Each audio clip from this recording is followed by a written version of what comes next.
আল্লাহর নবী দয়ার নবী রাহমাতুল লিল আলামিন বলেন, যখন দুনিয়ার জমিনে আমরা আসলাম, এই দুনিয়ার মধ্যে পৃথিবীর জমিনের মধ্যে যত মানুষ দুনিয়াতে আসে সবাই একটা জাত নিয়ে এই দুনিয়ার জমিনে আসে, সবাই এক জাত, সেইটা হলো মুসলমানের সূত্রে সবাই দুনিয়ার জমিনের মধ্যে আসে। জোরে কোন সুবহানাল্লাহ।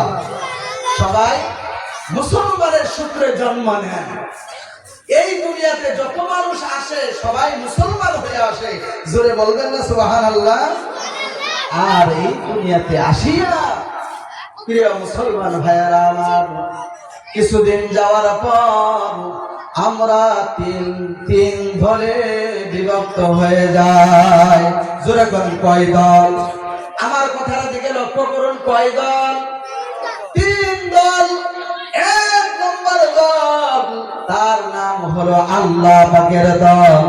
দুই নম্বর দল হলো শয়তানের দল। তিন নম্বর দল হলো 50-50 দল। যারা আল্লাহর দল, আপনারা বলেন আমরা এক নম্বর দল হতে চাই না দুই নম্বর হতে চাই?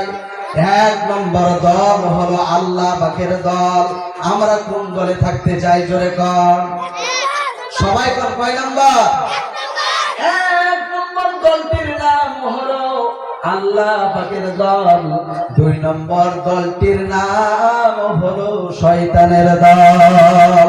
তিন নম্বর যে দলটির নাম হলো 50-50 বুঝুন না? আদা আদা।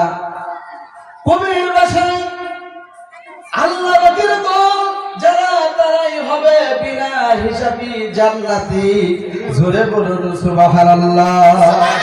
যারা আল্লাহ পাকের দল তারা হবে বিনা হিসাবে জান্নাতি। আর যারা হবে দুই নম্বর দল, শয়তানের দল, শয়তানের অনুসরণ করনেওয়ালা যারা হবে, তাদের ঠিকানা হয়ে যাবে জাহান্নাম। আর 50-50 দল যেটা, 50-50 দল সম্পর্কে কবির ভাষায় কবি বলেন, মসজিদ মে যাকে नमाज भी पढ़ो, होटल पे जाके शराब भी पियो। मस्जिद में जाके नमाज भी पढ़ो, होटल पे जाके शराब भी पियो, ताकि रहमान भी राजी रहे, शैतान भी नाराज ना हो। 50-50 মানে হলো, কিছু কিছু মানুষ আছে দেখবেন মাঝে মধ্যে মসজিদে যায়, নামাজ পড়ে, আবার মাঝে সময় হোটেলে বসে শরাবও খায়, মদও খায়। আপনারা কোন সমাজে এরকম লোক আছে না? না চিল্লায় কোন আছে না? তার মানে মাঝে মধ্যে মসজিদেও যাই, আল্লাহকে রাজি খুশিও রাখে, আবার শয়তানে যাতেও নারাজ না হয় এই জন্য হোটেলের মধ্যে যাইয়া চুপে চুপে মদও খায়।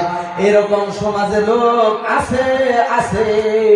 এই জন্য প্রিয় যুবক ভাইয়েরা আমার, আমি বিনম্র আহ্বান করব, আল্লাহু রাব্বুল আলামিন কুরআনুল কারীমের ভিতরে ঘোষণা করেন, বিসমিল্লাহির রহমানির রহিম, ইয়া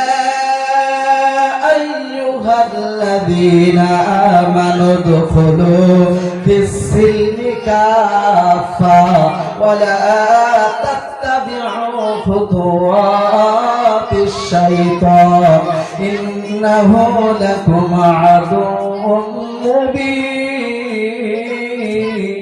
বলেন আল্লাহু আকবার। জোরে কর আল্লাহু আকবার। আল্লাহু রাব্বুল আলামিন এই আয়াত কারিমার ভিতরে মায়ার সুরে ডাক দিয়ে বলেছেন, হে ইমানদারেরা, যারা ইমানের দাবি করো, আল্লাহ পাক বললেন তোমরা পরিপূর্ণ ইসলামের মধ্যে দাখিল হয়ে যাও।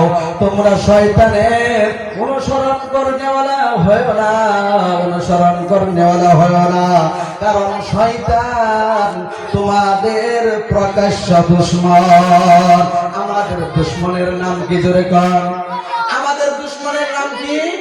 শয়তান। আমার কথা বুঝতেছেন? এটা আমাদের দুশ্মনের নাম কি বলেছেন